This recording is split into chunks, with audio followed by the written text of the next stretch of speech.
Le temps donc de permettre à nos invités de quitter le plateau afin que le second s'y installe. On va rappeler que d'après un communiqué des services du Premier ministre signé le 31 mars 2020, le président de la République a décidé de la mise en place d'un mécanisme de financement doté d'une enveloppe initiale d'1 milliard de francs CFA destiné à supporter les opérations relevant de la stratégie des ripostes nationales contre le coronavirus. Ainsi pouvait-on lire dans les colonnes de Cameroun Tribune du 1er avril 2020. On en parle dans un court instant. Mesdames, Messieurs, vous êtes bel et bien en direct sur Spectrum Télévision. C'est 7 hebdo, votre rendez-vous dominical qui intervient donc à partir de 12h, ce jusqu'à 14h. On a terminé avec la première équipe. On va donc prendre la seconde dans un court instant. On parlera donc toujours du coronavirus, ce que peut faire le politique. Ils sont en plateau cet après-midi. Nous recevons Abel Elimbi Lobert de la plateforme Kaotal. Et juste en face de lui, on aura le député Samuel Mout du Rassemblement démocratique du peuple camerounais. Ils seront des nôtres dans un court instant, mais juste le temps de rappeler que d'après un communiqué des services du Premier ministre signé le 31 mars 2020, le président de la République a décidé de la mise en place d'un mécanisme de financement doté d'une enveloppe initiale d'1 milliard de francs CFA destiné à supporter les opérations relevant de la stratégie de riposte nationale contre le coronavirus. Ainsi pouvait-on lire dans les colonnes du Cameroun Tribune du 1er avril 2020. On vous l'a dit, ils sont presque déjà en plateau cet après-midi. Abel Elimbi Lobert et le député Samuel Mout du Rassemblement démocratique du peuple camerounais. On revient juste dans un court instant. Social, au niveau professionnel, elle est draconienne pour nous parce que, ma foi, l'activité est complètement aux arrêts. Par le passé, nous avions des clients, nous pouvions subvenir aux besoins de nos employés. Pour l'instant, on n'a pas de clients avec ces frontières qui sont fermées, les voyages interurbains qui sont pratiquement limités. Donc on n'a pas de clients. Résultat des courses, ça influence sur la gestion du personnel. Moi, avant d'être directeur général, j'ai un PDG qui, lui, il a des charges qu'il faut, il doit assumer. Mais pour assumer, il faut bien que l'usine pompe. En ce moment, on est complètement ralenti. On n'a pas de clients. Et les employés eux-mêmes, ils voient l'impact que ça a sur le chiffre d'affaires. On est vraiment... C'est une situation alarmante pour l'employeur, l'employé. Dans un premier temps, nous avons pensé à envoyer une partie du personnel en congé technique. Mais la situation ne faisant que s'empirer, on a décidé carrément on envisage pratiquement de fermer. Parce qu'on ne peut pas vivre s'il n'y a pas de clients. On n'a pas de clients, on ne va pas continuer à garder le personnel alors qu'on ne sait pas comment faire pour les rémunérer. Donc nous sommes à 2 doigts de fermer. Quand je dis fermer, on ferme momentanément, temporairement, et on voit des choses évoluer en fonction de la crise, de la pandémie. Une fois que les choses repartiront, les choses reviendront à la normale. Et quand vous pensez que vous avez le personnel, des responsables, des pères de famille, dans un premier temps, on s'est dit on va aller crescendo, on va peut-être payer le tiers ou la moitié du salaire en attendant que les choses se rétablissent. Sinon, c'est une situation qui est catastrophique.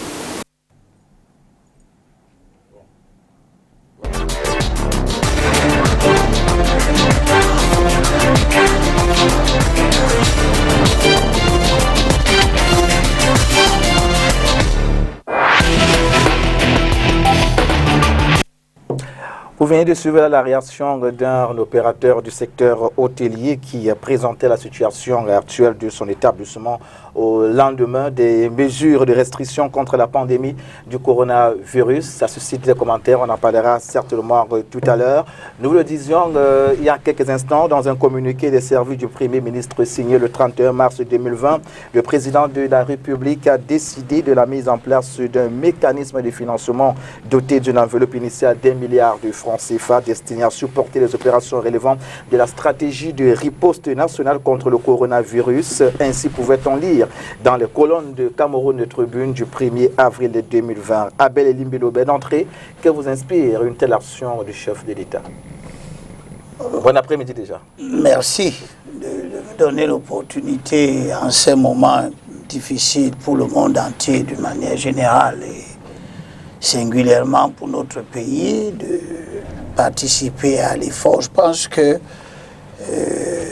le fonds qui vient d'être créé par le chef de l'État, premièrement, parce que je voudrais être fidèle à moi-même, moi je suis de ceux qui appellent tout le monde à se mettre derrière le gouvernement et à obéir.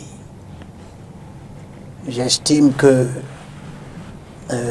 le gouvernement, si en temps normal où nous avons l'habitude de faire la politique pour renverser le régime à l'effet d'espérer installer un autre ordre politique, ce qui est tout à fait normal et démocratique, nous n'avons pas affaire au gouvernement, nous avons affaire à un virus.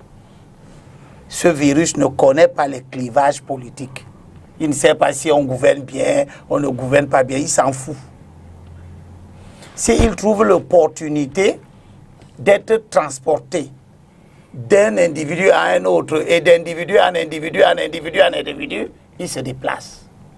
Et nous courons tous le risque de le rencontrer sur notre route. S'il trouve l'opportunité d'entrer dans l'organisme, il ne cherche pas à savoir si c'est l'organisme d'un riche ou d'un pauvre, si c'est l'organisme d'un débrouillard, d'un quelqu'un qui a stocké la nourriture chez lui. Il ne réfléchit pas. Il a un fonctionnement. Et ce fonctionnement-là, nous tous, sans distinction, nous pouvons en être victimes. Dans ce contexte-là, ce n'est pas le gouvernement qui est notre adversaire. Ce n'est pas le régime du président Biya, ni lui-même. C'est le virus qui est notre adversaire. Il y a donc lieu d'avoir une unité d'action. Et dans l'unité d'action contre le virus, on ne peut pas faire abstraction de l'exigence impérative de discipline. Vu comme ça, je suis de ceux qui appellent tout le monde à observer les recommandations du gouvernement. Donc pour vous, cette action du chef de l'État est parmi salutaire. Donc les actions que le gouvernement se débrouille à mettre en œuvre, qui n'ont rien d'inédit, parce que vous allez dans n'importe quel pays au monde, vous trouvez que on est en train de mettre les mêmes actions de, vous avez appelé ça les mesures barrières, et puis d'autres des éléments de confinement, etc., etc. Au-delà de ça, pour financer, le chef de l'État prend l'initiative de créer un fonds.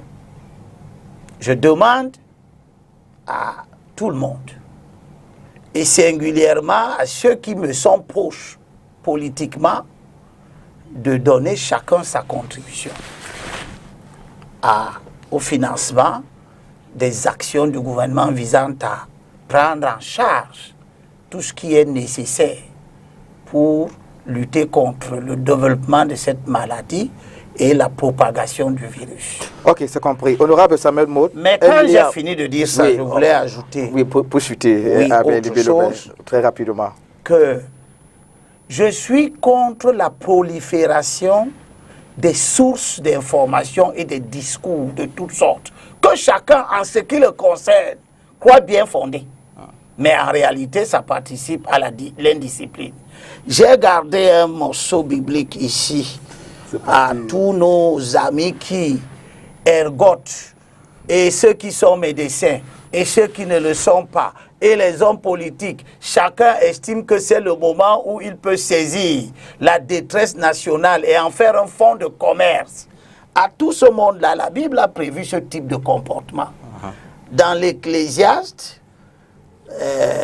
le roi David qui parle, chapitre 1, verset 18, il dit, car dans l'abondance de sagesse, il y a abondance de dépit, de telle sorte que celui qui augmente la connaissance augmente la douleur.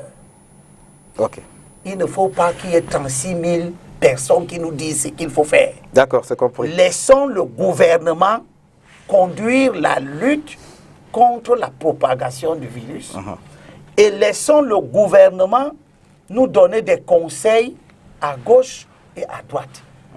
Sinon, tous ceux qui veulent se saisir de cette occasion pour entrer en première ligne risquent de compliquer la tâche et à augmenter plutôt la douleur, parce que les gens risquent de ne plus savoir qui écouter et quoi faire. Quelles sont réellement les recommandations à suivre? Laissons donc le gouvernement faire. D'accord, c'est compris. Honorable Samuel Maud, déjà bon après-midi. Merci Narcisse, merci pour l'invitation qui m'a été faite. Tout le plaisir. Ça fait un moment que je ne suis pas venu chez vous. Oui.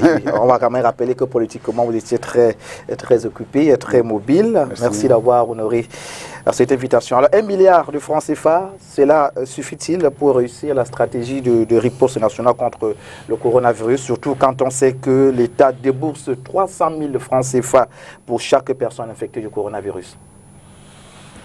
Or, les montants ne seront jamais à l'analyse suffisants parce que aujourd'hui, on n'a pas encore traversé la barrière, cette lourde barrière-là qui nous a été imposée par la nature. À l'analyse, on verra à la fin de la pandémie si effectivement nous avons été à la hauteur, mais je pense que nous serons j'espère bien que nous serons à la hauteur parce qu'il est en bas de la survie et de la vie des êtres humains qui vivent dans notre territoire national. Et donc, 1 milliard, c'est déjà un début. Le fonds est ouvert. Je pense d'ailleurs que, comme l'a dit Albert Elimbe tout à l'heure, il fera l'objet d'une alimentation progressive par les âmes de bonne volonté, de quelque bord qu'ils soient, que ce soit les militants de RDPC, que ce soit les militants de tel ou tel autre parti, mais également que ce soit pour tout globaliser l'ensemble des citoyens camerounais qui penseront qu'effectivement il est important d'être à un moment donné, des périodes douloureuses notamment de notre existence nationale, que l'on puisse être solidaire. Nous faisons du mieux que nous pouvons, le gouvernement fait du mieux que l'on peut, parce que vous voyez très bien qu'on ne peut dire que cela. Parce qu'au-dessus de nous, la nature est là pour pouvoir nous rappeler qu'en réalité, nous ne sommes que des individus et donc il y a des forces supérieures qui peuvent anéantir un certain nombre de forces que nous faisons au quotidien. Nous ne faisons que du mieux que nous pouvons parce que la nature est là effectivement pour pouvoir nous dire, pour pouvoir nous enseigner de temps en temps de l'humilité en disant soyez moins arrogants parce qu'on peut décider effectivement de ce que vous devenez demain et sans toutefois qu'on ait demandé absolument votre avis. Nous faisons du mieux que nous pouvons parce qu'il est important effectivement que lorsqu'on s'engage, notamment dans la vie publique ou non, quand on est à ce stade de la responsabilité gouvernementale, on se doit de se préoccuper du sort des individus dont on a la protection. Et dans le cas d'espèce, effectivement, les économistes parlent de pouvoir tutélaire et de pouvoir régalien. Là, la santé semble rentrer dans ce qu'ils appellent effectivement le pouvoir tutélaire. Mais quand on est en période de pandémie, on peut également le classer à juste titre parce qu'il en va de la sécurité nationale dans un pouvoir également régalien pour lequel effectivement on demande à l'État de veiller en sorte que les vies et les gens ne puissent pas être mis en danger. Alors, mais en même temps, quand j'ai dit effectivement, ça nous incite à beaucoup de responsabilité, mais également à beaucoup de modestie. Vous voyez très bien que lorsqu'il parlait effectivement des discours dissonants, qui sont de nature à désorienter totalement les individus aujourd'hui, il y a une prolifération, il y a une foison de discours fort dévastateurs qu'il faut notamment décrier parce que lorsqu'il s'agit effectivement de combattre un ennemi commun, on n'a pas besoin d'avoir des voix dissonantes. Et quand on a des commandes d'avoir des voix dissonantes, ça peut créer confusion. Et c'est pour cette raison-là que j'en appelle à l'ensemble des gens aujourd'hui qui alimentent l'ensemble de ces polémiques-là. Le gouvernement a fait cela, n'a pas pu faire cela, nous proposons ceci ou cela. Ce n'est vraiment pas le moment. Et de toutes les façons, en ce qui concerne le système dans lequel nous avons été tous façonnés, qui est celui de l'action, de la sanction éventuelle, de la responsabilisation d'ailleurs, avant, action par la suite, mais également analyse par rapport aux objectifs qui auraient été fixés par rapport à la personne qui a agi et qui est accompagnée d'une sanction, il vaut mieux être prudent et attendre effectivement la fin de l'action pour pouvoir dire il a été à la hauteur, il n'a pas été à la hauteur. Parce qu'en réalité, il a si fort bien souligné à Abel Elimbi Lombin, aujourd'hui on s'alimente de quoi? On s'alimente souvent de l'expérience des autres, de ceux qui ont connu ce problème aujourd'hui. Et encore que, quand vous voyez également le cheminement, on n'est même pas très convaincu que la Chine a communiqué sur tout ce qu'il a pu traverser comme machin. Donc, également, en termes de cours d'expérience, en termes de brainstorming, on n'est même pas sûr qu'on a la bonne information. Mais quand on voit également les difficultés dans lesquelles les autres pays qui nous ont précédés dans ce chemin-là ont aujourd'hui, ça nous incite à beaucoup de pondération. Parce que, à dire chaque fois, vous n'avez qu'à faire ça, il n'y a qu'à faire ceci, ça dilue les responsabilités des uns et des autres, ça pollue la communication et ça peut être à terme préjudiciable aux populations. Quand on parlait tout à l'heure de fonds, le fonds il est ouvert, il est demandé à chacun des Camerounais de pouvoir y contribuer. L'appel n'a pas encore été de manière solennelle lancé, mais également tu peux le lancer aussi. Une fois qu'on l'aura mis quelque part, vous avez bien vu qu'il y a un certain nombre d'opérateurs économiques qui y participent. Nous sommes également des citoyens qui sont à l'intérieur et qui militent, qui travaillent au quotidien pour le bien-être des uns et des autres. Il va falloir qu'on commence à alimenter. J'ai entendu qu'il y a des fonds parallèles qui commencent à être ouverts. Je crois qu'on reviendra là-dessus. Je ne suis pas sûr que c'est la bonne démarche. D'accord. Nous savons, vous, honorable Samuel Motte, lors de sa communication du vendredi 3 avril 2020, le ministre de la Santé publique indiquait que le Cameroun est déjà à plus de 500 cas de personnes infectées, 203 cas seulement pour la journée du vendredi 3 avril. Alors, cela ne pourrait-il pas susciter une psychose nationale honorable et qui plus est, remettrait en cause la stratégie de riposte nationale mise sur pied par le gouvernement? Non, il faut communiquer avec cette honnêteté-là qu'on reconnaît aujourd'hui au ministère de la Santé qui considère effectivement quand il y a un phénomène qui se produit quelque part, on a la reconnaissance nécessaire pour pouvoir le dire. J'ai entendu des gens parler sur certaines antennes en disant que ce virus-là, non, la propagation va à une vitesse exponentielle. Exponentielle, c'est un peu fort en termes mathématiques. Vous avez 2 ou 3 formes de croissance. Il y a une croissance qui peut se faire sur une raison arithmétique, c'est-à-dire on ajoute plus 1, plus 1, plus 1 ou plus 2, plus 2, plus 2.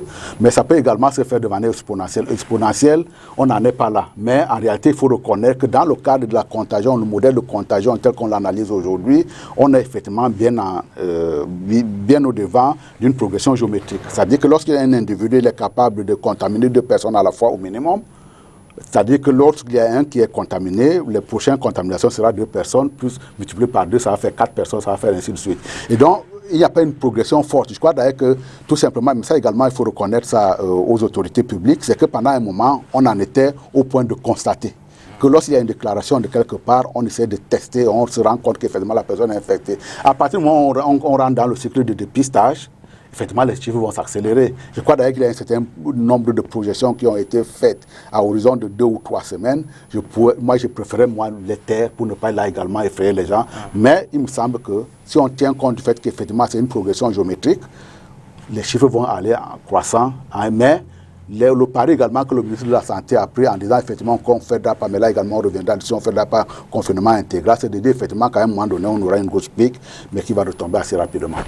Alors, Abel Elimbi Lombin, on n'a pas trop vu les hommes politiques s'exprimer sur la question du coronavirus, que ce soit dans la presse ou sur les réseaux sociaux, sauf quelques-uns, à l'exemple de Hilaire Kamgar de l'Off-Orange, qui lui estime que Paul Biya doit sortir de là où il est pour parler. On a également vu Noura Forcing du PCRN qui, elle, est pour le confinement avant le dépistage en masse, et Franck Essi du CPP, le Cameroun People Party, qui lui estime qu'il faut anticiper et refuser de subir des réactions qu'on peut retrouver chez nos confrères du Messager et de la Nouvelle Expression. Alors, qu'est-ce qui peut expliquer ce silence dans l'ensemble des partis politiques au moment où le Cameroun, comme le reste du monde, est secoué par cette pandémie mortelle et mortifère? Si ça ne dépendait que de moi, les partis politiques devraient même se taire. Et pourquoi? On devrait se taire parce qu'ils participent de ce que je ne veux pas. La prolifération des sources. Vous avez vu, j'ai lu un texte biblique où dit si vous augmentez la science, vous augmentez la douleur. Chacun vient dire ce qu'il fallait faire. Parce que c'est comme ça que les partis politiques fonctionnent. tout naturellement, un parti politique cherche à montrer que l'autre qui est au pouvoir n'est pas en train de faire ce qu'il faut.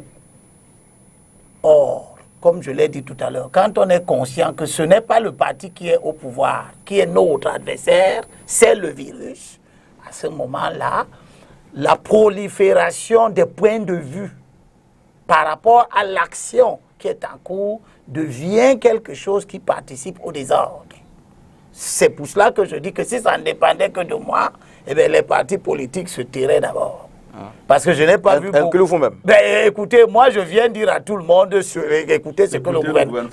Écoutez seulement le gouvernement. Donc vous estimez que le gouvernement n'est pas un parti politique. Donc vous estimez que le parti politique ne veut pas le faire? Ben, tant mieux s'ils viennent le faire. Ben, vous-même, vous venez de citer un ensemble de réactions qui sont des réactions dissonantes. Et c'est la dissonance qui, moi, m'empêche de dormir.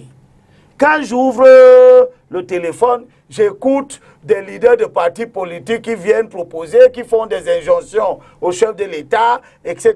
En quoi est-ce que ça participe à la lutte?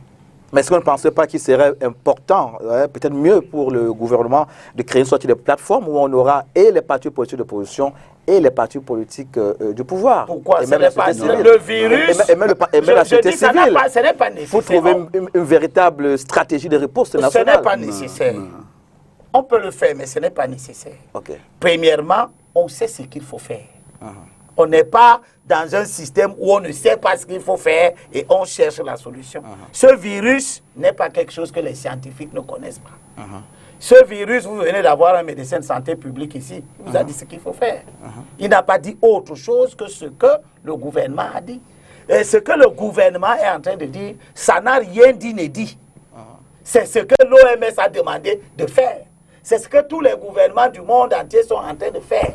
Donc vous voyez que la réussite de la lutte ne dépend pas des gouvernements en tant que tels, mais dépend du comportement des populations. Parce que vu l'uniformité des mesures qui sont éditées dans le monde entier, la seule source de différence, c'est les réactions des populations, parce que les populations sont spécifiques, les cultures sont différentes d'un pays à un autre.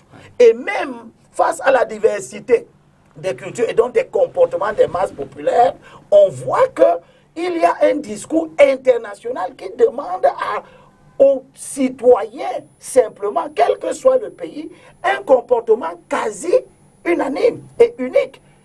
Les gestes barrières, vous n'avez pas les gestes barrières qui dépendent des cultures. On vous dit, mettez-vous à des distances qu'on a appelées distances sociales. Alors aujourd'hui, vous avez l'impression que les populations respectent ces mesures barrières? C'est donc ça le débat. Est-ce que nos populations sont en train de respecter, d'obéir, de suivre? La question, je vous la pose. Je suis de ceux qui pensent qu'il y a un grand effort à faire. Et là, le message ne s'adresse pas au gouvernement. Il s'adresse aux populations. Vous avez vu tout à l'heure, vous avez eu deux interlocuteurs. Vous avez eu un qui rappelle les mesures qui sont internationalement professées pour l'intérêt de tout le monde.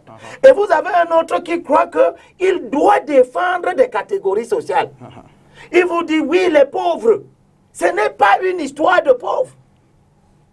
Ce n'est pas une histoire de pauvres. Il se trompe de départ. Il veut essayer d'expliquer que, oui, il y a des gens qui sortent le matin, ils n'ont rien. C'est quand ils sortent qu'ils vont travailler, qu'ils vont rentrer avec de la nourriture. Qu'est-ce que ça a à voir avec le comportement du riche? Vous avez l'argent, vous n'avez pas d'argent. Si vous allez là où le virus est susceptible de se propager, les explications pour lesquelles vous êtes allé à cet endroit, c'est à vous. Ce n'est que vous qu'elles vont intéresser. Elles ne vont pas enlever le virus dans votre corps.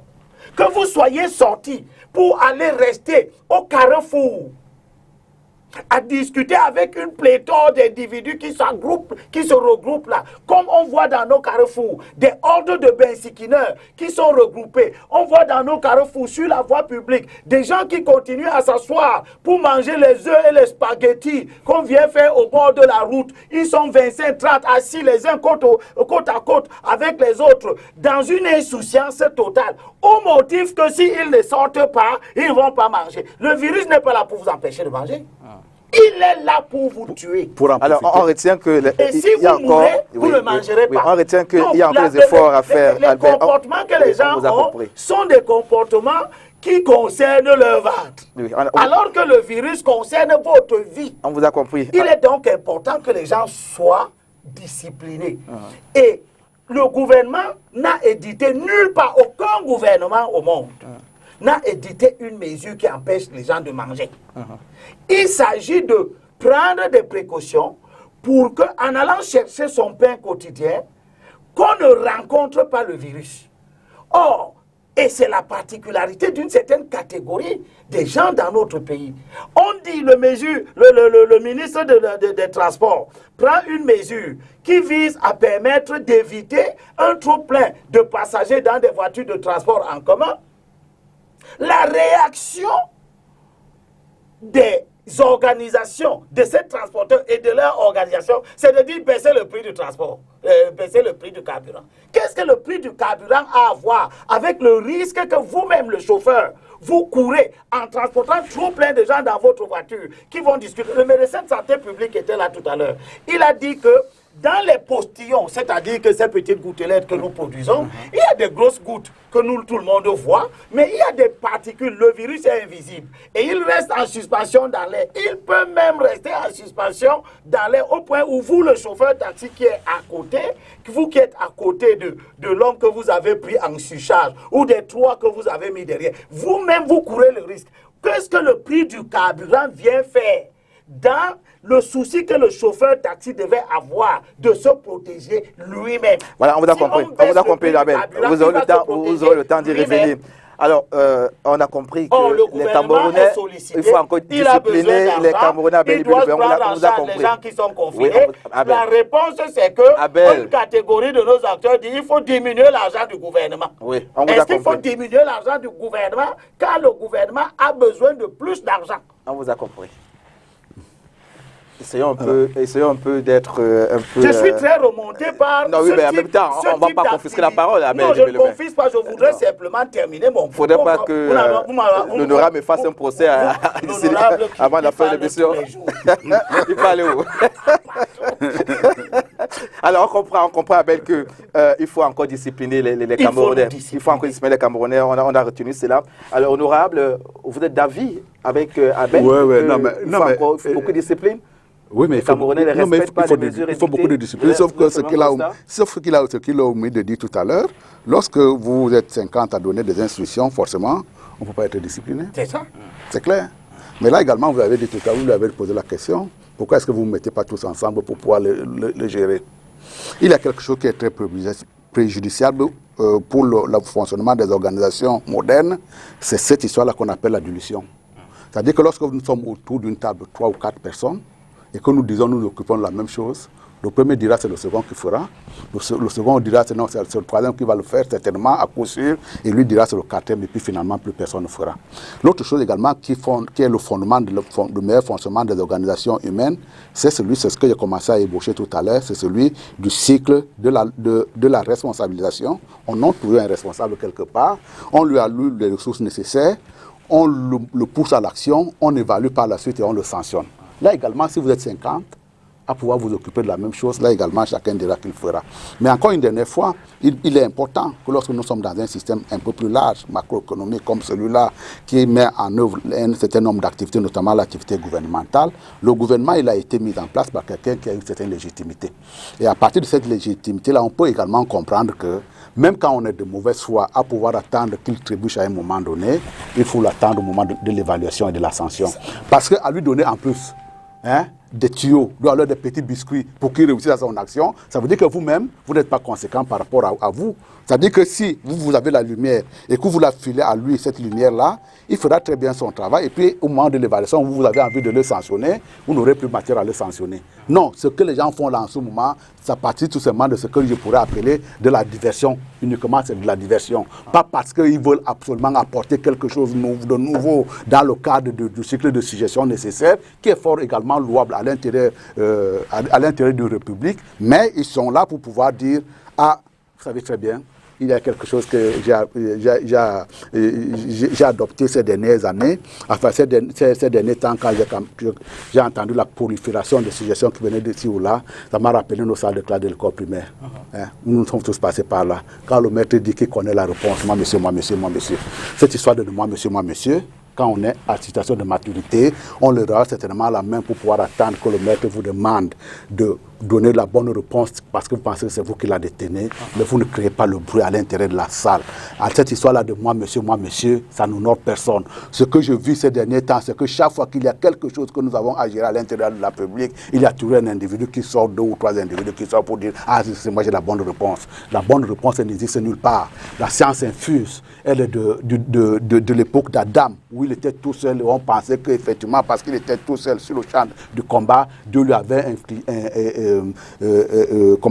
laissé toutes les sciences, voilà, inculquer toutes les sciences du monde, et que lui, effectivement, à chaque événement, il pouvait dire « moi monsieur ». La science infuse, elle n'existe nulle part. Et dans ce cadre-là, effectivement, dans le cadre de la responsabilité qui est la nôtre, effectivement, on a le droit de suggérer.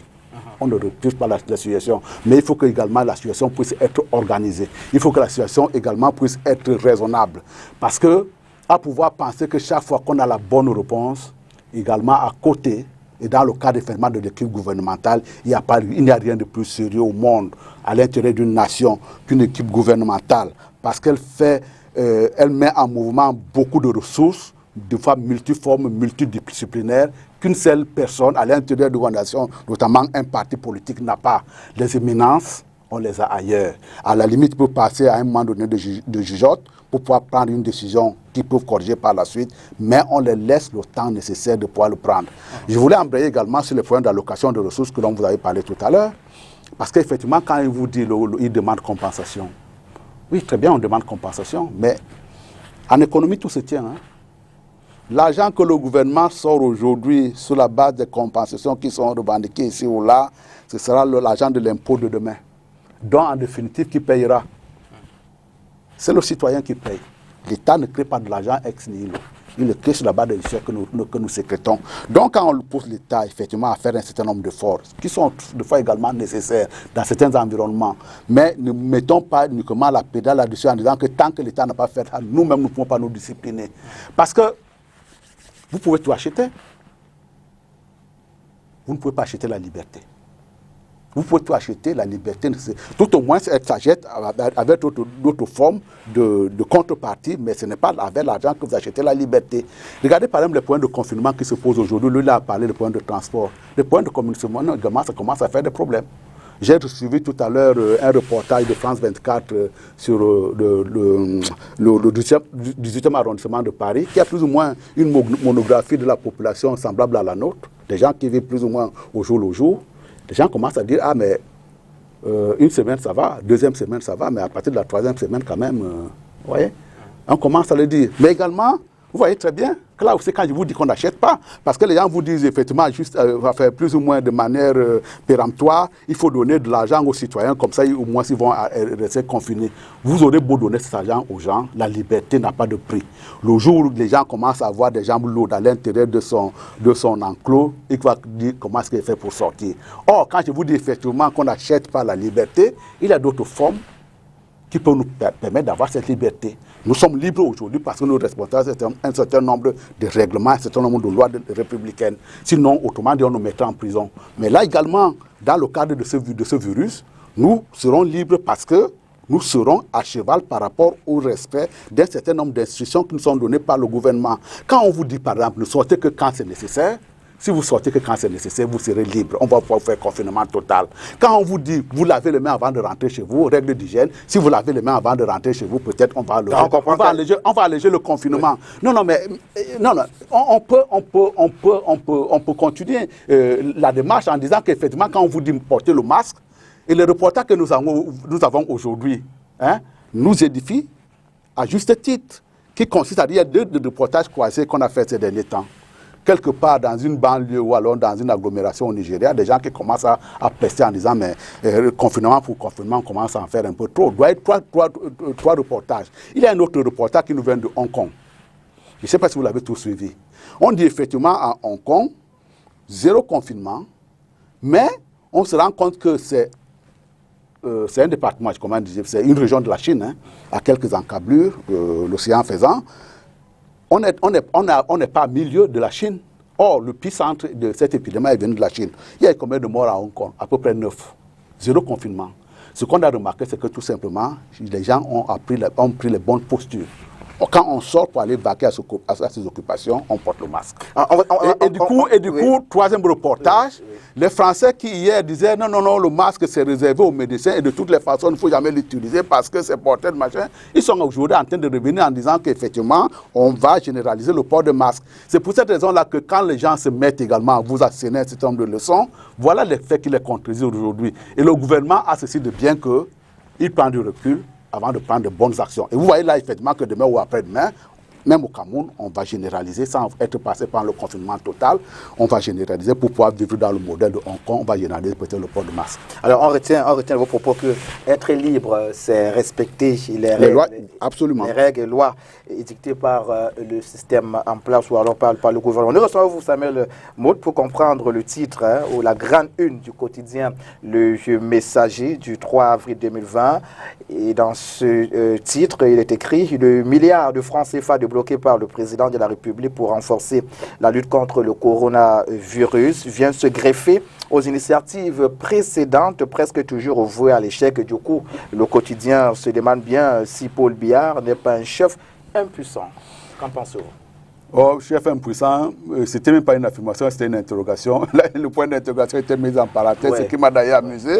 Il faut être responsable et puis de dire les choses telles qu'on les sent. Non, mais je me rappelle de la une puisqu'elle m'a marqué, effectivement. Voilà. S'il veut décréter que le président de la République est impuissant, qu'il le dise tout de même. Mais en ce qui nous concerne et l'analyse qui est la nôtre, c'est qu'effectivement, c'est quelqu'un qui a su prendre jusque-là de très bonnes décisions, d'où sa longévité, pour pouvoir qui contrarie un certain nombre de personnes. Mais nous admettons que lorsque nous avons en face de nous un brillant individu, nous pouvons également accepter de bénéficier de sa science pendant une longue période. Effectivement, est-ce que c'est suffisant? Je vous ai dit tout à l'heure, nous faisons du mieux que nous pouvons.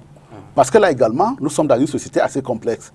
Parabole du moineau, la forêt en furie, l'incendie est déclenché, tout le monde se met à l'abri. Le moineau va à l'océan, prend quelques gouttes d'eau avec son bec et vient le mettre au niveau des flammes qui hurlent. Et moi, général, raillerie totale. Vous savez ce que le moineau dit? Je fais ma part. Chacun de nous doit faire sa part, effectivement. En ce qui concerne le phénomène que nous affrontons aujourd'hui, si chacun a le bon réflexe, la bataille, elle est lourde, elle est difficile, mais on la vaincra. Il ne faut pas rester là pour pouvoir dire « Ah, attendez ». Et c'est d'ailleurs l'attitude d'un certain nombre de personnes, notamment quand vous me citez cet article polémique, c'est de dire effectivement, nous attendons très bien qu'ils se plantent pour que nous pouvons en faire un argument de main. Par exemple, la crise contre la crise sociopolitique du Nord-Ouest, oui. Le journal indique que des fonds spéciaux ont été déboursés. Et votre humble serviteur qui est devant vous a contribué pour l'alimentation de ce fonds. Et de ce point de vue-là, effectivement, je pense que ça a plutôt très bien marché. Nous avons effectivement des exemples malheureux par la suite, notamment le lac Nyos. Oui, là, effectivement, de ce que j'ai compris à l'époque, j'étais encore pas aussi mieux que ça. Mais effectivement, quand on est très friand de ragots, on a raconté un certain nombre de choses. Mais pour ce que j'ai vu, non. Le fonds de plan d'urgence humanitaire, effectivement, ça a plutôt été réussi. Il faut également qu'ils le remarquent. Et d'ailleurs, quand les gens nous raillaient à l'époque en disant vous contribuez pour contribuer quoi, autant laisser pour que les organisations humanitaires nous tombent dessus pour pouvoir nous dicter les lois, au moins ça nous a permis d'échapper. Ce n'était pas le but du jeu. Hein. Le but du jeu pour nous, c'était d'apporter notre assistance aux plus nécessités, aux gens qui étaient déstabilisés. Et nous avons plutôt réussi. Donc ils ne peuvent pas a priori le dire. Mais encore une dernière fois, inscrivons-nous dans le cycle que je vous ai donné tout à l'heure en disant qu'à un moment donné, on va évaluer et on va sanctionner. La sanction étant pas nécessairement une chose négative, c'est-à-dire que quand on vous dit que vous êtes sanctionné, c'est peut-être une réprimande que vous avez reçue, mais vous pouvez être également gratifié parce que vous avez très bien travaillé. Et dans le cadre de ce que nous faisons, nous pouvons imaginer, si nous sommes des gens de bonne volonté, des esprits purs, espérer que le gouvernement soit, tout au moins dans ce domaine-là, en situation de réussite. Attendez très bien, nous parlons d'une épidémie. D'une pandémie, disons. D'une pandémie. Et ce n'est pas parce que nous aurons une autre vie sauve demain que nous n'avons pas pour autant pleurer. Parce que nous avons à l'intérieur du tissu social notre frère, notre cousin, notre beau-frère, notre petit-fils. Ou même notre ami. Notre ami. Si nous échappons, il n'est pas sûr que lui va échapper. Et donc, on finira par pleurer si jamais nous ne prenons pas le bon réflexe. Et donc, ce n'est vraiment pas une histoire d'amusement. J'ai été en contact avec un ami avocat tout à l'heure qui pleurait vraiment à chaudes larmes de la disparition de Maître Wapi, que moi, je n'ai pas connu. Mais vous savez très bien que la douleur qu'il ressent m'affecte également.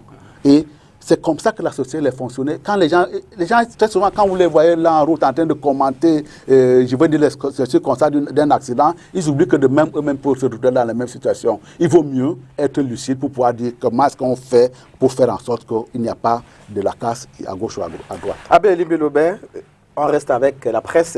Quelle analyse faites-vous de la une de la nouvelle expression du jour du 3 avril 2020 et qui indique que le vilain virus, donc le coronavirus, pourra anticiper la chute de certains régimes dictatoriaux et moribonds du continent noir, le prix d'une gouvernance chaotique depuis des décennies. Le du quotidien renchérit en soulignant que c'est l'analyse du Quai d'Orsay. Votre point de vue? Nous avons tous lu, en tout cas moi, j'ai lu une supposée lettre diplomatique d'une cellule spécialisée dans les analyses géostratégiques, etc., française, une cellule française qui est censée informer les gouvernements, pour une note diplomatique, parce que c'est elle qui a inspiré cet article, ça se voit, qui évoque justement des scénarios catastrophistes de cette nature, où on pense qu'à partir du traitement et de l'amplification de la pandémie, cela pourrait emmener des gouvernements à tomber. Mais pourquoi les gouvernements dictatoriaux tomberaient-ils avant les gouvernements démocratiques? C'est les gouvernements démocratiques qui sont sujets à la décision du peuple. Et ici, aux États-Unis, vous voyez très bien que la pandémie progresse là-bas bien plus vite qu'elle est en train de progresser au Cameroun. Et vous imaginez que, parce que le Cameroun est dit gouvernement dictatorial, il tombera avant le gouvernement démocratique des Américains. Et vous savez que M. Trump, au début de cette affaire, a eu une certaine posture. Bien. Et la situation lui impose une autre posture. Si demain il y a aggravation, ce que nous ne souhaitons pas, parce que comme disait M. Mo tout à l'heure, nous avons des parents là-bas qui ne sont pas à l'abri. Nous avons toutes sortes de relations nationales, internationales qui sont là-bas. Si demain il y a une aggravation, il ne faut pas croire que si on va aux élections, le peuple américain dira que lui, c'est un peuple démocratique qui juge les gouvernements selon leur efficacité. Donc, c'est d'abord les gouvernements démocratiques qui sont les plus enclins à tomber. Si la pandémie advenait à devenir un problème politique majeur qui justifie l'existence des oppositions à l'intérieur des pays. Mais moi, je reviens à l'essentiel. C'est-à-dire que j'appelle aussi les médias camerounais à une forme de responsabilité. Et je veux dire, notamment aux opposants camerounais, ce que j'appelle le peuple du changement, que tout ce qui se fait au nom de l'opposition n'est pas bon pour nous. Il faut que les gens le sachent. Tous ces articles de journaux qu'on connaît très bien et les penchants ethnofascistes de certains organes de presse, de certaines radios, de certaines télévisions, qui développent la culture de la sédition, et qui œuvrent autant faire se peut à la mesure de leurs possibilités pour que tout le monde ne suive pas les instructions du gouvernement, au risque que la pandémie ne se développe, déraille, dérape et nous emporte tous, parce qu'on croit qu'à la fin de ce cycle apocalyptique, on renversera le régime. Mais à la fin du cycle apocalyptique, le régime ne va pas se déterminer par rapport aux faits démocratiques. Si vous considérez que c'est une dictature, vous croyez que s'il y a le coronavirus en Corée du Nord maintenant, ça va faire que le régime du Nord, de la Corée du Nord, qui est un régime hermétique fermé, tombe? Les gens vont mourir, l'épidémie va être jugulée, soit par elle-même, soit par les réactions des hommes et les autres, et on trouvera toujours une solution. L'histoire de la grippe espagnole nous montre qu'on a toujours pu trouver une solution. Le monde entier, certainement, ne disparaîtra pas. Mais à la fin, les régimes dictatoriaux seront toujours là. Donc, croire que amplifier le désordre national, créer le chaos dans la communication, pousser la communication gouvernementale à ne pas être efficace, parce que, comme nous l'avons dit tout à l'heure, vous diluez la perception des populations parce que vous comptez utiliser cet aspect des choses pour lutter contre le régime de M. Biya. Moi, je dis à tous ceux qui peuvent me suivre un temps soit peu que le virus, ce n'est pas M. Biya. Le virus qui nous tue, qui entre dans nos poumons là, ce n'est pas M. Biya. Donc, n'envisageons pas de lutter contre le virus dans la perspective de renverser M. Biya. Envisageons de lutter contre le virus pour limiter sa propagation, permettre à notre organisme, parce qu'on sait comment ça va se passer, on sait que les organismes vivants vont développer petit à petit des anticorps. Et ce qu'on fait comme traitement aujourd'hui, c'est qu'on traite les symptômes, tout cet effondrement du système pulmonaire, etc. C'est ça qu'on traite pour permettre à l'organisme de résister. Une fois que ça va passer, eh bien, nous allons faire la politique. D'accord. Les uns contre les autres. D'accord. Donc, je suis de ceux qui croient que les organes de presse qui se distinguent de cette manière, bien, ils font un combat. Je le connais. Et je crois que tout le monde aussi connaît ce combat. Mais ce n'est pas le combat de l'opposition camerounaise. Ce que je vois des leaders politiques écrire du matin au soir, envisager la création, une gouvernance parallèle. Ce n'est pas de l'intérêt de l'opposition. Okay. Donc j'appelle tous les membres du peuple du changement à se mettre derrière le gouvernement. Se mettre derrière le gouvernement dans la lutte contre cette pandémie n'est pas supporter le régime du président Biya. C'est lutter simplement contre le virus. Quand la lutte là sera terminée, on reviendra faire nos politiques et même dans nos politiques, j'ai déjà dit qu'il y a des mauvais opposants. D'accord. Je n'arrête pas de le dire. Samuel Motte, le RDPC, parti au pouvoir, se retrouve-t-il dans cette analyse du Quai d'Orsay, relayée par l'expression? Je ne peux pas me retrouver dedans parce que de toutes les façons, je considère que, première chose, on n'est pas dans une dictature au Cameroun. Et donc, effectivement, mais comme Abel Elimbi-Lobé a dit tout à l'heure, je pense même que les gens qui ont plus à craindre, et dont nous notamment, c'est des gens qui sont dans un système de démocratie. C'est-à-dire que là également, quand je vous reprends à mon cycle de tout à l'heure, qui va de la responsabilisation à la sanction, on sanctionnera le dirigeant qui n'aura pas pris des bonnes décisions au moment donné et qui aura poussé son peuple à la perdition. Et donc, pour ça, il n'y a rien à craindre. Mais maintenant, j'ai bien compris aussi qu'il y a beaucoup de gens au Cameroun qui s'inscrivent dans cette mouvance. Donc là, quand il parle également de prolifération des informations, j'ai cru entendre qu'il y avait un détachement de blindés qui venait de Gabon pour pouvoir venir nous assaillir. J'en ai ri parce que je sais au moins comment la République elle fonctionne. C'est de ce temps-là est passé où on enlevait Patassé par la fenêtre, on mettait Kolimba par le toit. Donc ça, c'est totalement loin derrière nous. Nous sommes des pays aujourd'hui qui ont une certaine densité, mais en même temps, analyse pour analyse, on ne peut pas également empêcher aux gens de faire des analyses. Si ça peut nous servir également de source d'information nécessaire pour pouvoir savoir qu'est-ce que nos voisins, nos partenaires pensent de nous, de telle manière à ce qu'on puisse réajuster notre comportement, à ce qu'on sorte de cette démarche-là de manière triomphale également. C'est une information que je prends. Cette dépêche-là, moi également, je l'ai lue avec beaucoup d'amusement, certes, parce que là également, vous avez vu, il y a un certain nombre d'informations que les gens distillent aujourd'hui, parce que là, eux-mêmes, ils sont allés plus loin, en disant de toutes les façons, certains de ces gens-là pourraient être infectés. On a bien vu que les infections aujourd'hui, ils ne sont pas peut-être déclarées de notre côté, mais on sait que Boris Johnson a été infecté. On sait que le Premier ministre canadien a dû se mettre en quarantaine parce que son épouse a été affectée. Ça ne sert à rien de faire ce genre de gymnastique d'esprit. Nous restons avec vous, honorable Samuel Motte. Cette fois-ci, on s'intéresse aux colonnes du quotidien Émergence du 3 avril 2020. La question du confinement total cache, d'après le quotidien Émergence, des craintes d'anéantissement du pays. Qu'est-ce que cela vous inspire?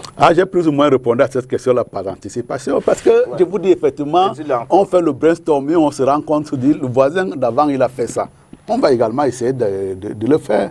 Mais également, quand on a une analyse froide, on contextualise également ce que le voisin d'avant a fait, parce que est-ce que le contexte social, politique, économique est le même, qui puisse inspirer, qu'on puisse copier à la lettre.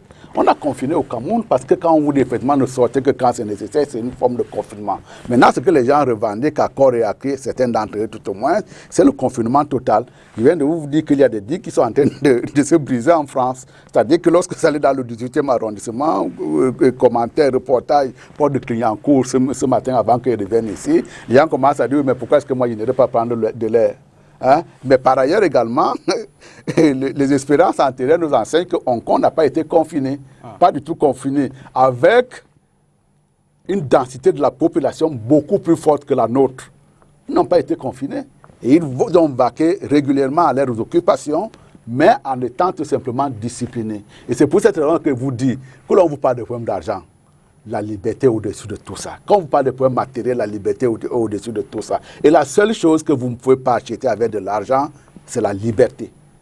La liberté, vous la négociez sur la base des combats que vous menez. La liberté, vous la négociez, vous l'avez parce que vous respectez un certain nombre de prescriptions que vous êtes fixés en commun. La liberté, vous l'avez parce qu'effectivement, vous êtes droit par rapport à vos propres principes. Or, dans ce qui nous est demandé, ce qui va nous être demandé, ce qui nous a été demandé jusqu'ici, c'est en 17 points, je crois, il y a un certain nombre d'instructions qui ont été données. Il faut qu'on soit ferme là-dessus. Parce que si on n'est pas ferme là-dessus, effectivement, il pourra y avoir des dés qui vont sauter quelque part. Aujourd'hui, il y a une chose. Quand on vous dit par qu'il y a 5000 personnes en réanimation en France, à horizon de nous, si vous mettez 5000 personnes en situation d'être réanimées, ce serait une catastrophe. Donc la seule chose qui nous permet de sortir de là, c'est d'abord de la discipline, des précautions, la prévention. Et quand on dit, effectivement, il faut laver les mains, il faut laver les mains. Quand on vous dit ne sortez qu'en cas de nécessité, il faut ne sortir qu'en cas. Quand on vous dit distanciation, il faut respecter la distance. Parce que, à mourir tous, nous n'allons pas revendiquer autre chose. Nous serons en mesure de revendiquer un bien-être demain parce que nous aurons survécu à l'épidémie. Or, dans ce qu'on demande aujourd'hui, très souvent chez nous, y compris le GICAM, c'est en est mêlé, mais bon, je souhaitais ne pas trop parler d'eux. Il faut qu'on donne un certain nombre de mesures qui puissent nous permettre de penser que, quand on dit par exemple qu'il n'y a plus d'impôts à payer, si on ne les paye pas aujourd'hui, on les payera demain, de manière encore un peu plus lourde. Quand la société a besoin de l'ensemble de ses fils, et les sociétés qui sont installées chez nous également, ce sont des citoyens, c'est des sociétés citoyennes. Il faut que chacun y mette la main dans la pâte, dans le respect des équilibres également, parce que je ne suis pas là également pour que les sociétés périclitent. Mais quand une société a une surface qui permet d'avoir un regard social sur la société dans laquelle il fait d'ailleurs ses profits, il ne faut pas hésiter. Le truc n'est pas tout le temps de tirer. Le jour où nous mettons en panne le gouvernement, notre économie également en sortira grippée. Dans la lutte contre le coronavirus, Abel Elimbe-Filoubert, le même journal ne s'est pas gardé en fin de semaine de poser la question, de savoir si l'économie doit primer sur la santé. Oui, ça relève d'une mentalité des gens qui ont fait de l'argent leur Dieu. Mais je ne suis pas de cette école-là. Moi, je fais de la vie la primauté de tout. Sans vie, vous n'aurez pas d'argent. Il y en a qui sont déjà capables d'avoir de l'argent même étant morts. Donc, ils se battent pour avoir de l'argent, pas pour avoir de la vie. Et j'appelle toutes les forces de changement à ne pas s'inscrire dans cette école. Parce que ceux qui font ces discours, ils prétendent être des opposants. Ils prétendent être en lutte contre le régime du président Biya. Et si j'avais à débattre avec ceux-là ici, je me vêturais à prouver que ce n'est pas dans les circonstances actuelles. Ce n'est pas M. Biya qui est l'adversaire. Ce n'est pas lui l'adversaire.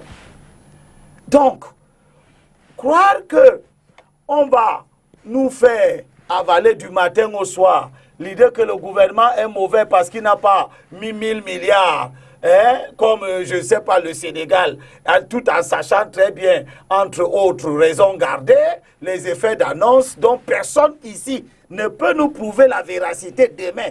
Au Sénégal, moi j'ai vécu au Sénégal, je sais très bien que au-delà des effets d'annonce qu'on peut avoir comme ça, le Sénégal ne peut pas mettre 1000 milliards. Moi je le sais. Ça c'est clair. Je sais que le Sénégal ne peut pas mettre 1000 milliards dans une cagnotte pour la lutte contre le coronavirus. Il ne peut pas. Et tous ces fonds, ces sommes comment on appelle ça, mirobolants qu'on annonce à gauche et à droite. Encore faut-il qu'il y ait de la vérité dans tous ces effets d'annonce. Parce que nous savons que les gouvernements ont de la propagande dans nos pays africains, et même pas seulement dans nos pays africains, y compris même dans les pays européens. Mais est-ce que le problème, c'est fondamentalement l'argent? Qu'est-ce que le gouvernement Trump ne nous a pas annoncé? Combien de millions, de milliards de dollars le Congrès vient de voter pour la relance de l'économie après un processus dont personne ne connaît le terme? on voit très bien que du coup, la priorité des Américains, aujourd'hui, ce n'est plus les milliards de dollars que le Congrès a voté, c'est la vitesse de propagation du coronavirus. Donc moi je dis à ceux qui nous écoutent que ne nous laissons pas séduire par cette critique pour de la critique qui ne construit rien et qui ne participe pas à notre lutte. Ce n'est pas l'économie qui prime. De quelle économie? C'est tous ceux qui bavardent de la part. De tous ces gens, 90%, tout le monde est unanime à dire que nous sommes dans une économie informelle. Mais le propre d'une économie informelle, c'est de ne pas enrichir l'État. C'est ça l'économie informelle. D'accord. Donc ces gens veulent que l'État mette 10 000 milliards pour démontrer qu'il a de l'argent. En même temps, tout le monde reconnaît que l'économie est une économie informelle. Une économie informelle, c'est une économie qui ne paye pas les impôts. Une économie informelle, c'est une économie qui ne produit pas de la richesse. C'est une économie, j'achète ici, je vends là-bas. C'est de ça qu'il est question.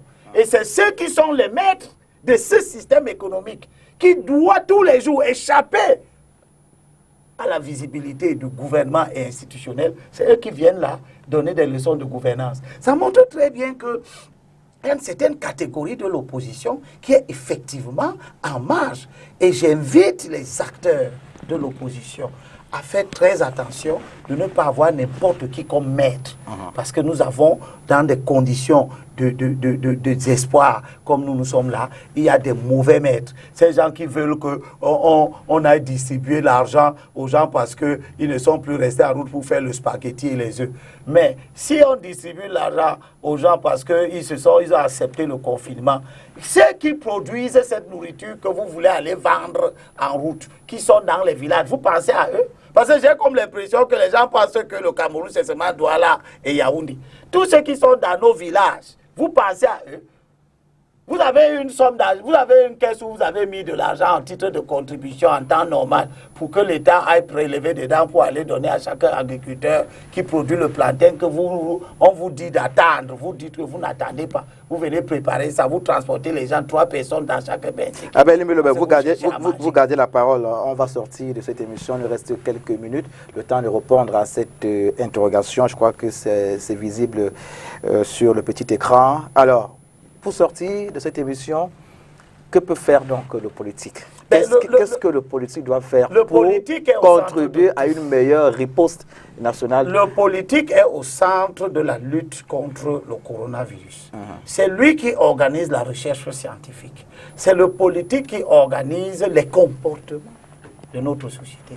Et nous voyons très bien que partout dans le monde, en Italie, en France, dans toutes les grandes démocraties, y compris les grands pays, c'est le politique qui est en train de dire aux gens quel type de comportement avoir. Et je veux rappeler aux uns et aux autres qu'il y a des pays comme la Suède qui, sur la base des conseils de leurs scientifiques, ont fait le choix de ne confiner personne, de laisser tout le monde continuer à fonctionner comme la Norvège également. La Norvège également.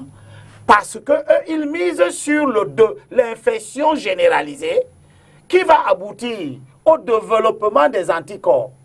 Ils ont fait un autre choix. Maintenant, nous ne savons pas si c'est le bon choix. Pour le moment, ils n'ont pas le nombre de morts que la France a. Et surtout, je ne souhaite pas qu'ils aient ça. Mais je doute fort que si demain, il se trouve qu'ils ont 5000 morts avec des cadences de fréquences ou des pics de 200-500 morts par jour, comme en Italie, etc., je crains qu'ils ne reviennent sur l'idée de laisser libre le virus de se propager au motif que le corps humain va produire des anticorps et puis l'épidémie va être jugulée.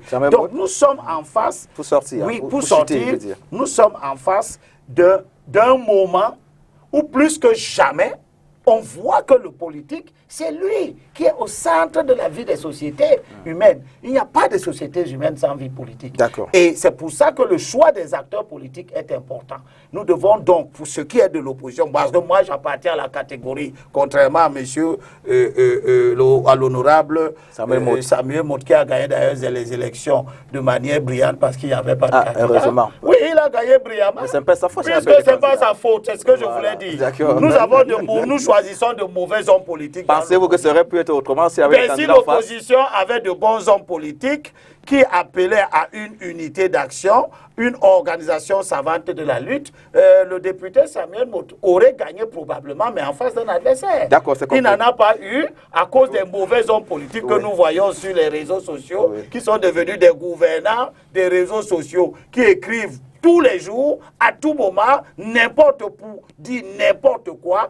Et j'appelle tout le monde au ressaisissement. Ne nous laissons pas guider, surtout pas par ceux qui étaient les serviteurs du régime d'hier. Honorable Samuel Moto, pour sortir, quel rôle doit jouer sur le politique pour aider le pays à sortir ou alors à mieux éviter la pandémie du siècle? De mieux qu'on peut, parce que les conséquences d'une pandémie comme celle-là, elle est multiforme. Les conséquences sont vraiment multiformes.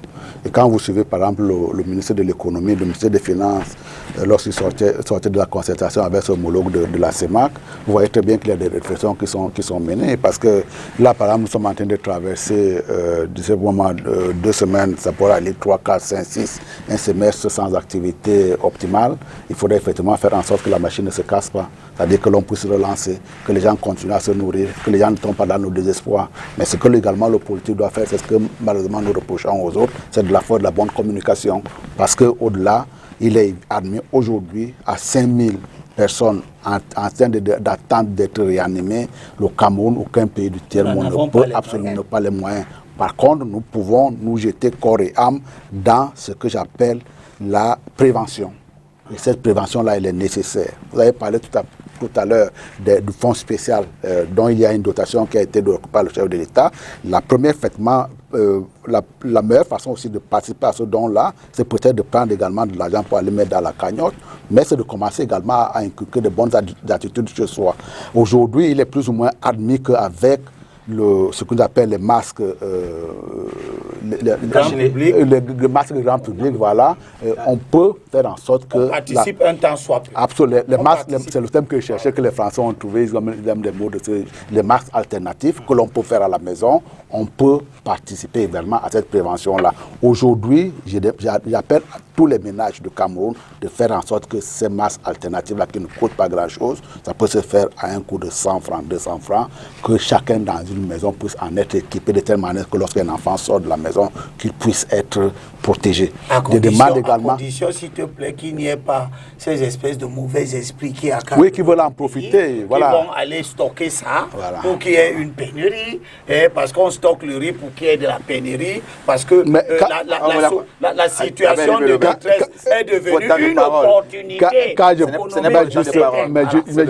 C'est justement pour dire aussi que quand on parle de la bonne communication, c'est pour pouvoir condamner ce genre d'attitude des gens qui veulent profiter des malheurs des autres. On ne peut pas rester seul en vie si tout le monde est mort. On aura besoin d'un entourage immédiat. Et dans ce cadre-là, accentuons, jetons-nous corps et âme sur la prévention. L'épidémie est encore maîtrisable chez nous. Si nous avons les bons réflexes, il faudra éviter effectivement qu'il y a des gens qui, comme moi, commencent à tomber malades parce qu'apparemment, il a été établi qu'à partir de mon âge, il commence à être un sujet à risque. Mais il n'y a pas seulement que moi. Il y a également, j'ai des enfants que j'ai élevés ou alors que j'élève aujourd'hui. Il y a un certain nombre de personnes qui aimeraient bien me voir vivant. Il y a également des protections que je dois apporter à certains membres de mon entourage. Quand je parle de l'entourage, je ne parle pas seulement de l'environnement nucléaire. À l'intérieur même d'un quartier, on est également responsable de son propre voisin. Et donc, on doit prendre des réflexes de telle manière à ce qu'on ne soit pas ce vecteur-là qui peut contaminer les autres. D'accord. Vous parliez du respect des règles établies et dictées par le gouvernement. Vous avez votre cache-nez? Oui, mais je l'avais tout à l'heure, mais je l'ai enlevé pour les problèmes de commodité parce que là également, mais là aussi on ne doit pas céder à la psychose. Ouais. C'est également, j'ai eu une discussion franche avec Elimbi Lobé tout à l'heure dans les couloirs. Je suis d'accord d'avis également qu'on ne doit pas tomber dans la psychose, mais si vous me le permettez bien, je vais le prendre pour pouvoir le motiver. Voilà, quand je me balade maintenant, j'ai mon masque. Voilà, c'est bon. Je le change. Celui-là, effectivement, il est jetable, mais je suis également dans la perspective aujourd'hui de faire fabriquer des masques de telle manière à pouvoir les donner à certains de mes congénères parce que quand ils n'ont pas de moyens, je peux également les aider. D'accord. Vous avez votre cache-nez? J'en ai beaucoup. C'est où? On peut se l'avoir parce que... Non, je ne suis pas dans la psychose. Oui. D'abord parce que le coronavirus ne tue pas plus que le paludisme. Personne ne fait une crise. Comme pour dire? Une psychose ici. Comme pour dire? Pour dire que le coronavirus a tout simplement ceci de particulier que notre corps ne le connaissait pas. Notre corps va le connaître. Nous luttons pour que, avant que nos organismes ne connaissent ce virus-là, qui ne tue pas beaucoup de gens. D'accord. Mais que les gens sachent que on ne doit pas, moi je ne vais pas craindre de causer avec Narcisse Moto parce qu'il y a le coronavirus. Parce qu'il n'a pas porté le masque, je ne cause pas avec lui. Non, je ne vais pas me comporter comme ça. On nous a donné des conseils de distanciation. En tant que petit scientifique que je suis, je comprends le bon sens de ces choses-là. D'accord. Et j'enseigne ça d'autorité d'ailleurs à tous les enfants autour de nous, D'accord. etc. Mais je ne tombe pas dans la psychose parce que je sais qu'au moment où nous parlons, on nous demande de dormir sous moustiquaire imprégné. On ne le fait pas. Et le paludisme tue plus que le coronavirus par jour au Cameroun et partout dans le monde. Sans oublier des cancers qui font des dégâts énormes, mais qui ne sont pas simplement à la mode parce que nous avons pris l'habitude d'en parler, etc. Oh, c'est des pandémies, hein, mais on ne les érige pas en rang de pandémie parce que, bon, la recherche scientifique fonctionne, on cherche à trouver un médicament ici et là, et pourtant des millions de personnes meurent par jour à travers le monde. Rassurez-vous, Abel Imbelobé, la rampe est passée. Je demande à nos compatriotes de ne pas être fous. Continuons à causer, continuons à nous visiter en respectant les règles de comportement que le gouvernement nous a données. D'accord. Vous allez en Merci. visite. C'est terminé, Abel Imbelobé. La rampe est passée, rassurez-vous. Merci, cher monsieur, d'être passé. Je vous remercie, Nassim. Comment vous vous sentez dans votre nouvelle tenue de député? Oh, très bien, très bien. C'est une lourde responsabilité. C'est une lourde. Je l'ai félicité avant que les résultats c'est pas vous. C'est une lourde responsabilité, mais également c'est un grand honneur de parler au nom des autres. Et effectivement, ça me demande beaucoup d'abnégation pour pouvoir être à la hauteur de ce qui est attendu de moi. Mais en même temps, je note également avec satisfaction que vous-même, vous avez un masque. Oui, je l'ai, merci. Bonne chance pour la suite. Abel Imbelobé, merci d'être venu passer. Il ne faut pas avoir le masque sans le porter. Oh, je le porterai, c'est Il risque de devenir sur le corps des gens. Merci. Voilà, on va dire merci à toute l'équipe de production qui s'est mobilisée ce dimanche. Eric Ngando qui a assuré la réalisation. Il y avait également Landry Yossa et Yvan Serge Babo Moukokor. Mesdames, messieurs, c'est fut un plaisir. Le coronavirus existe. Observez les règles d'hygiène de base et puis respectez également les mesures barrières édictées par le gouvernement camerounais. Mesdames et messieurs, c'est fut un plaisir. Restez nous fidèles. Faites des masques, chers concitoyens, faites des masques. Spectrum Télévision. Bon dimanche à tous.